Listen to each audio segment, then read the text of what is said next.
Olá amigos, sejam bem-vindos a mais um vídeo do meu canal. Eu sou o Lucas Knaip e vamos falar sobre Andrei Rublev, que avança às quartas de final do Masters 1000 de Toronto, vencendo Alejandro Davidovich Fokina, que teve que abandonar a partida ali no terceiro set, né, fisicamente esgotado, o tenista espanhol, que assim, ganhou a primeira parcial, estava jogando muito bem, sustentando bem o nível de fundo de quadra contra o Rublev, mas é aquele negócio, né? O russo não desiste nunca, né? Levou o jogo para um ambiente que, obviamente, foi incômodo para o Fokina, que é essa parte mais física, já que o tenista espanhol teve que passar por uma semana muito intensa de tênis lá em Washington e não teve muito tempo para descansar.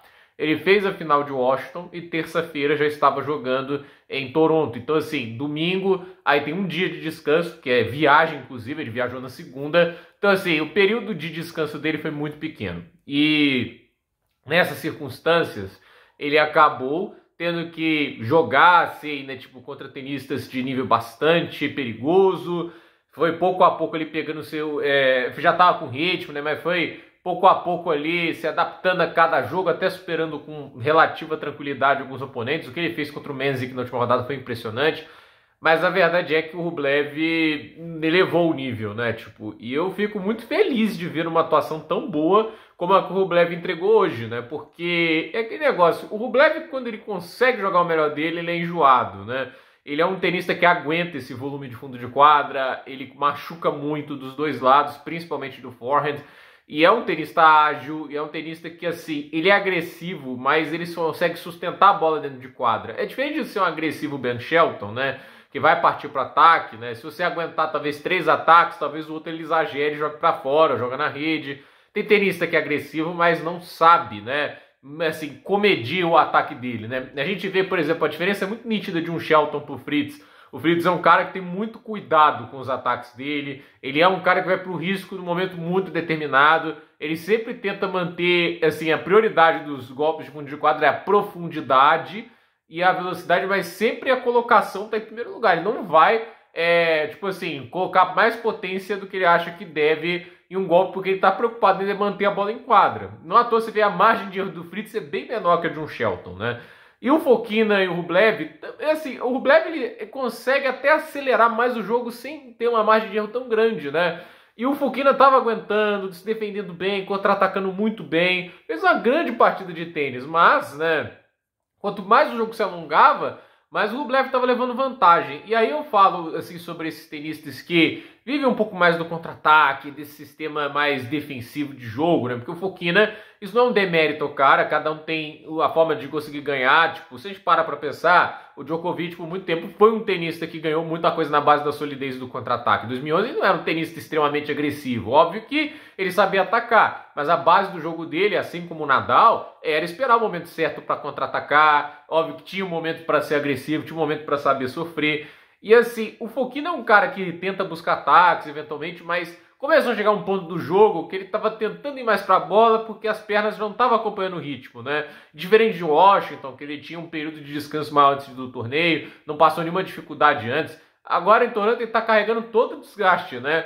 E aí o negócio começou a ficar complicado. No tie-break, o Rublev deu pouquíssima brecha, jogou um belíssimo nível de tênis, venceu em 2 sets, venceu o set, o segundo, né? E assim, se o Fokina tivesse ganhado ali no segundo, aí ele teria um dia de descanso ali, antes de enfrentar ou o Fritz ou o oponente dele, né? Que eu tô com uma memória um pouco ruim, eu tô até preocupado com isso, né?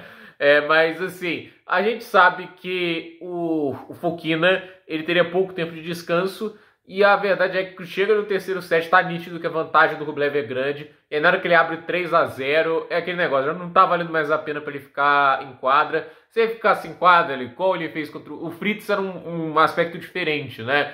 Esse jogo não, né? Tipo, ele não tinha nada a ganhar ficando em quadra, nitidamente exausto. Ali era melhor realmente, tipo assim, largar a mão, porque é aquele negócio, ele podia se complicar, né? Porque às vezes você fala, não, tem que encerrar a partida e tudo isso, mas é aquele negócio, né? Qual é o ponto só de encerrar a partida? Se arriscar uma lesão, né? Continuar ali levando o corpo mais ao limite, é melhor se preparar para o outro torneio, porque ficou nítido ali que no terceiro set era uma batalha perdida, mas é mérito do Rublev, né? Tipo, pode se frustrar, pode gritar, mas não sai do jogo, né? Pode até cometer alguns erros táticos, mas ele vai ficar ali, ele vai dar um jeito, né, de continuar jogando, ele vai tentar complicar mais sua vida. A gente viu isso até contra o Cine, né, tava apanhando lá, mas ele continuou no jogo. Ele não saiu em nenhum momento do jogo, não importasse quanto difícil tava. A mesma coisa contra o Alcaraz, né, ele tava lá para jogar e ele faz isso muito bem, né, e quando tá jogando confiante, quando ele tá pensando menos, executando mais, ele é perigosíssimo. E eu acho que tanto quem avançar da partida aí do Fritz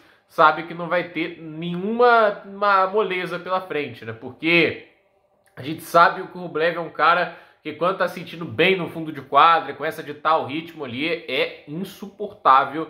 A velocidade que ele joga, a intensidade, o volume de jogo. O Fokina é um mestre na defesa nessa temporada, tem jogado uma barbaridade em quadras duras. Se não me engano, 21 vitórias ou 20 em quadras duras esse ano, que é um número muito alto para alguém que a gente está vendo jogando agora, início de agosto, ainda tem um monte de partidas em quadradura até o fim do ano. Então, assim, o ano do Fokina é ótimo, é 11º na corrida para Turim, mas hoje o Rublev sobressaiu e eu acho que, assim, esses são os momentos que a gente vê que o tênis do Rublev ainda está ali.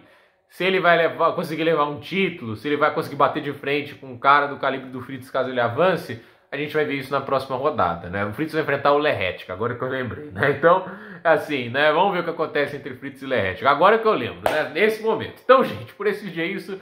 Dúvida nos comentários, deixe seu like, se inscreva no canal, compartilhe esse vídeo e até o próximo vídeo.